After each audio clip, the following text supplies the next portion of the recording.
In today's video, I'm going to teach you how to copy candles on TradingView using their desktop platform. This is a fantastic skill to master as it enables you to analyze and replicate candlestick patterns swiftly and accurately, enhancing your trading strategy with ease.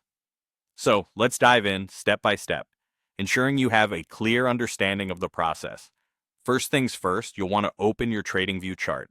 It's important to ensure you have a stable internet connection and that you're logged into your TradingView account. Once you've done that, go ahead and load the specific chart that you wish to work with. This could be any asset, be it a stock, forex pair, or cryptocurrency, depending on what you are focusing on. Once you have your chart open and ready, turn your attention to the left-hand toolbar.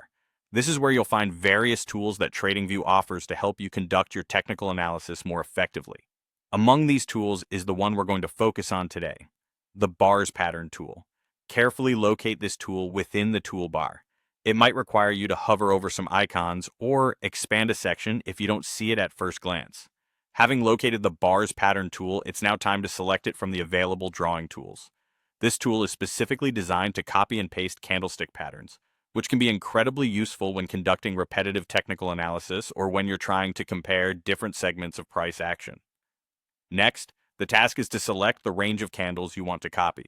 You'll do this by clicking on the starting point of the pattern you have in mind, hold down the click, and without releasing, drag your cursor to the end point of the desired pattern. This drag and select operation will highlight the candles you're interested in copying, which could be as few or as many as needed based on your analysis goals. After your candle selection, the copied pattern will be ready to be placed on your chart. To do this, simply click on the area where you want to paste the pattern. This could be a few periods ahead on the same chart to project future movements based on historical patterns or on a different chart entirely for comparison purposes. Wherever you decide, ensure it's a location that makes sense for your analysis. And there you have it. With these straightforward steps, you can now effortlessly copy and paste candle patterns on TradingView's desktop platform. This capability not only enhances your analytical process, but also saves you time and aids in refining your trading strategies. Practice this a few times, and you'll be well on your way to becoming more proficient at charting on TradingView. Happy trading!